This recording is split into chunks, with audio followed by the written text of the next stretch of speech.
welcome. I'm Belle, and today I'm going to be talking about something kind of controversial, it's kind of a touchy subject. So if you are a teacher and if you feel like your students don't respect you enough, that they don't listen to you, that they don't interact with you the way they should be interacting, this video is definitely for you. But before we go to the video, please make sure to subscribe to my channel. I put a new video every single Friday. I know that I haven't been posting a lot, but I'm gonna try to go back to my regular schedule here. It's just because I've been with some new projects. Soon you're gonna find out what they are, but I've been kind of busy and that's why I haven't been posting so regularly. But hopefully I'll be back to my regular schedule. So please subscribe to my channel, turn on your post notifications so you receive a notification every time I post a video.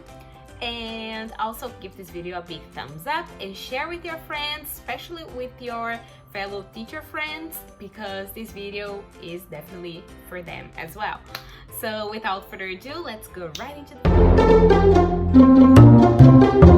So I do feel like most of the times respect is earned, which means that I know that sometimes the parents, they say to their kids, respect the teacher, which is the right thing to do. The parents are doing a great job with that.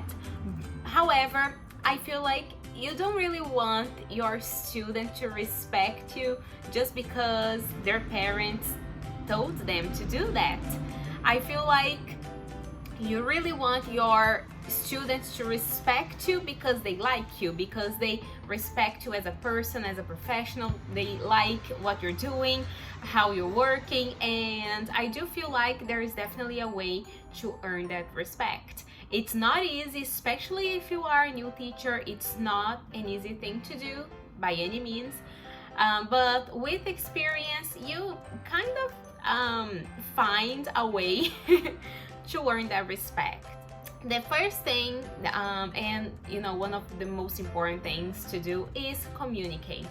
Communicate with your students, which means find out what they like to do, if they have any hobbies, because if you have that information, it not only makes your students feel heard, which is already super important, it also helps you prepare your classes, because if you have in mind something that they really like, you can sprinkle that into your lesson plan and make your class a lot more fun and enjoyable for them. And if you do that, they will probably think, okay, so I told that to my teacher, she's listening to me, she's trying to please me in that way, she's trying to make the class more enjoyable. I know that with kids, they might not be aware that they're thinking that, but subconsciously they will enjoy that. They might not know why, but they will enjoy that for sure, and it's something that earns a little bit of their respect.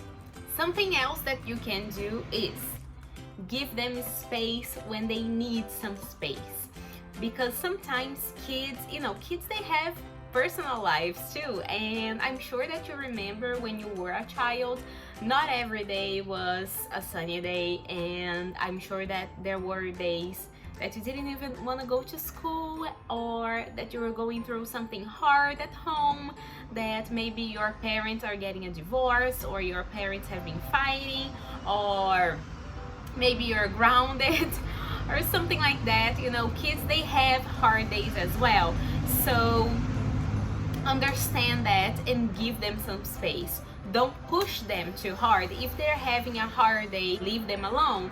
I know that it's awesome if every single student participates in every single class, but that's just not the reality. And if you've been around for long enough, I'm sure you know that I'm a real life teacher, and I'm all about fun and games, but I know that not every day is perfect, and if one of your students is having an off day, of course you're gonna try to make them happy, and sometimes that's going to work, but other times it's out of your hands, and it's better to, you know, leave them alone for a little bit. Sometimes they need their space, just like, you know, adults need their space as well.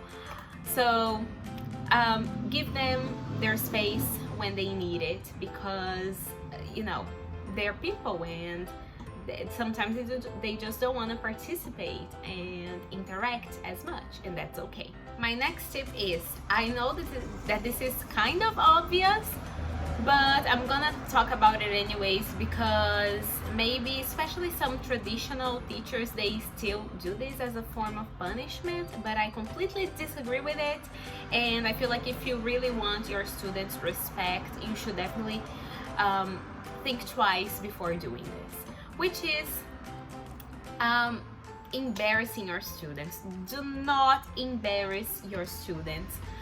You know, they're people with feelings, they have feelings, and if their feelings are hurt because of you, it's definitely gonna be hard to gain their respect back.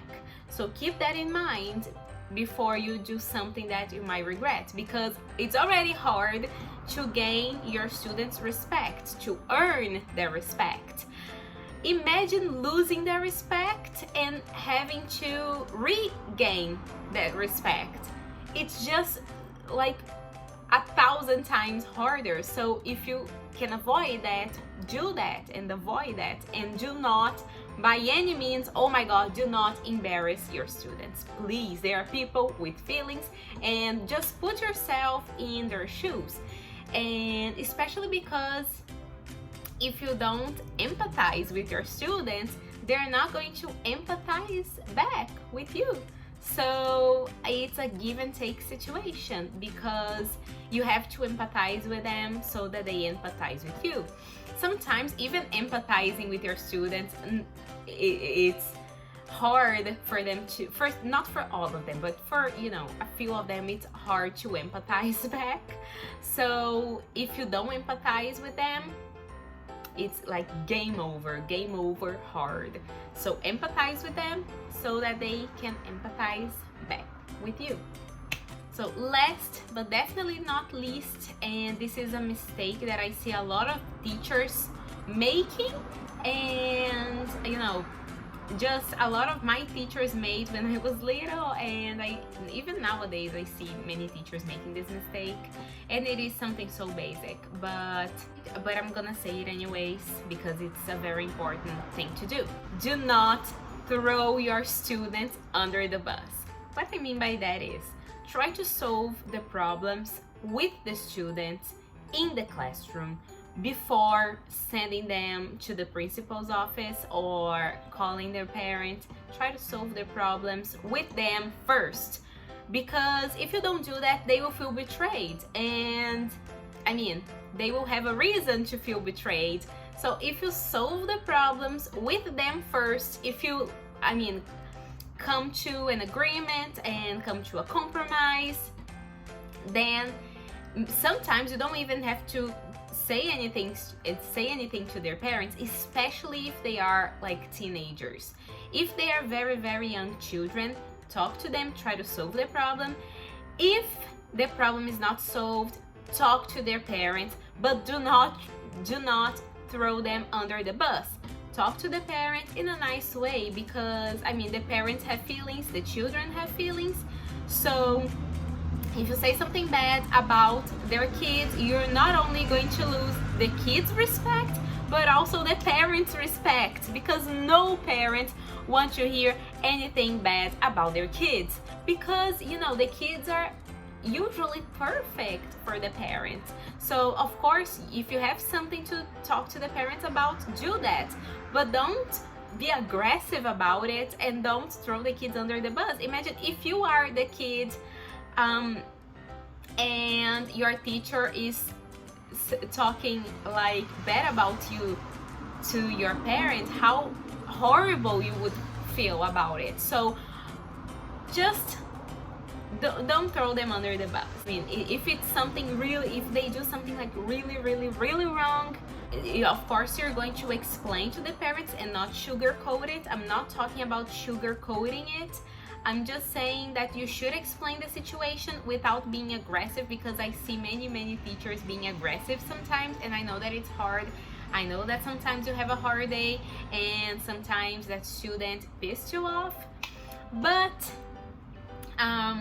again, try to be understanding and try to, again, not throw them under the bus. You don't want to have the kid grounded because of you, because you said something in an aggressive way to their parents. So it's something to think about, and it's something that I don't do. I don't throw my students under the bus. I think it's hard. It's hard to lose their respect, but not only that, as I said before, lose their parents' respect. So these are my tips and tricks. I have a lot more because it's not easy, you know, it's not something that you earn overnight.